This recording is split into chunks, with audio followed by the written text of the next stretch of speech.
Fala galera, sejam bem-vindos a mais um vídeo. Como é que vocês estão? Espero que vocês estejam bem, graças a Deus. Estamos aqui mais um vídeo de 1 Coríntios. Vamos falar hoje sobre capítulo 6, ok? Se você estiver gostando dessa jornada, ou se você chegou aqui de paraquedas e não sabe o que a gente tá falando, o que a gente tá fazendo, tem alguns vídeos anteriores que eu fiz, já tem 5 aí, ó, pra você não se perder, ok?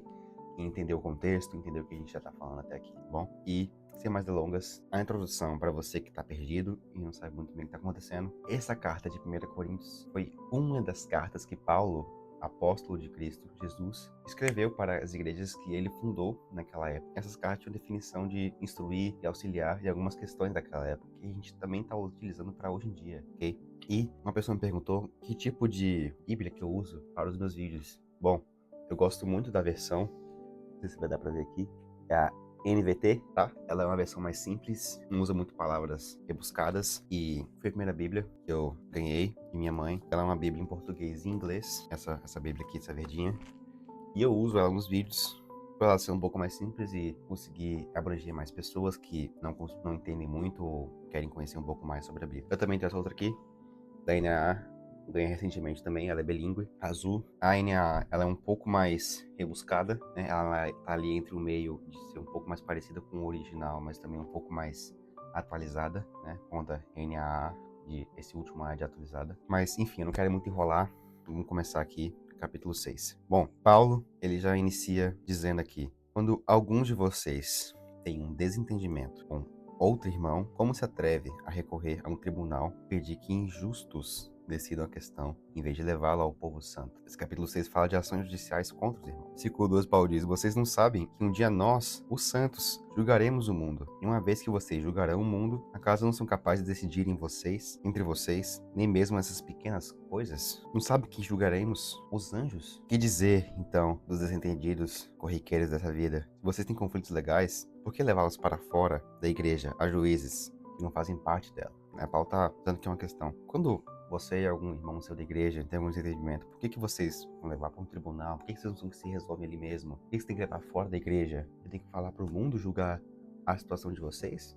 Nós, povo santo, iremos julgar o mundo. Iremos julgar os anjos caídos. Paulo está falando. Digo isso para envergonhá-los. Ninguém entre vocês tem sabedoria suficiente para resolver essa questão? Em vez disso, o irmão processa outro irmão diante dos descrentes. O simples fato de terem essas ações judiciais entre si já é uma derrota para vocês. Por que não aceitar a injustiça sofrida? Por que não arcar com o prejuízo? Por que não ser um pouco parecido com Cristo? Ter misericórdia, falar, ok, você fez isso? Tudo bem, eu te perdoo, tá? Te perdoo, tudo bem, eu te amo ainda. Em vez disso, vocês mesmos cometem injustiças e causam prejuízos até contra os próprios irmãos. Vocês não sabem que os injustos não herdarão o reino de Deus? Já apelou aqui um pouquinho, né? Não basta tudo que ele falou aqui. Vocês não sabem que os injustos não herdarão o reino de Deus? Não se enganem, aqueles que se envolvem em imoralidade sexual, adoram ídolos, cometem adultério, se entregam às práticas homossexuais, são ladrões, avarentos, bêbados, insultam as pessoas ou exploram os outros, não herdarão o reino de Deus. Alguns de vocês eram assim, mas foram purificados e santificados, declarados justos diante de Deus, no nome de Senhor Jesus Cristo e pelo Espírito de nosso Deus. Paulo tá falando aqui, ele apelou um pouquinho, tá? Ele falou que por que vocês estão se julgando, sendo que vocês podem resolver isso de forma pacífica, sem envolver o mundo. Por que o mundo vai julgar vocês, povo santo? E aí ele fala: você sabe que os injustos não herdarão o reino de Deus? Não se engane. E aí ele fala: aqueles que se envolvem com imoralidade sexual, adoram ídolos, cometem adultério, se entregam às práticas homossexuais, são ladrões, avarentos, bêbados, insultam as pessoas, exploram os outros, não herdarão o reino de Deus. E é o que está escrito aqui na Bíblia, e realmente isso vai acontecer. Mas alguns de vocês, assim como eu também, eu era entregado a completamente imoralidade sexual, tá? Uma loucura de pornografia, e meu pensamento era só sobre isso, mas graças a Deus, o Espírito Santo de Deus me purificou, como Paulo também fala aqui no versículo 11.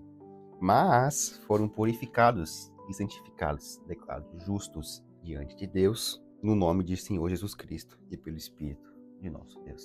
Então, graças a Jesus, nós fomos declarados justos diante de Deus, porque antigamente, quando Deus olhava pra gente, ele só viu o pecado. Hoje em dia, agora que Jesus morreu e nós aceitamos esse sacrifício de Jesus, a gente ainda tem pecado, a gente não deixou de ter pecado, mas tem Jesus aqui no meio, ó. Quando Deus vai olhar pra gente, tem Jesus, ele fala, opa, esse cara tá com Jesus. Então, ele aceitou o sacrifício do meu filho. E aí, no versículo 12 ao 20, Paulo fala, tudo me é permitido, mas em tudo convém. Tudo me é permitido, mas não devo me tornar escravo de nada.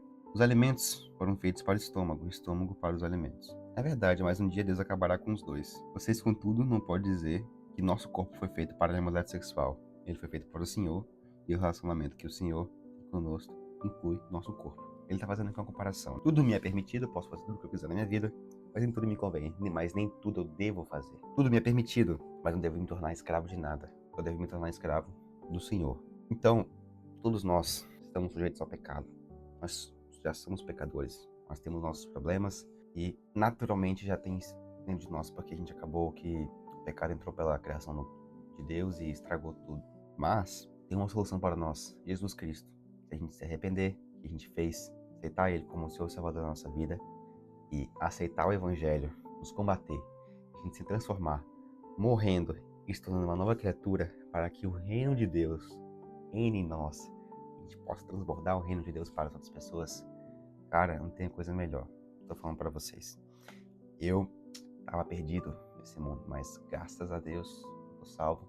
Estou aqui agora falando sobre esse reino de Deus incrível para vocês. No versículo 14, Paulo diz: portanto, Deus nos ressuscitará dos mortos por seu poder, assim como ressuscitou o Senhor Jesus.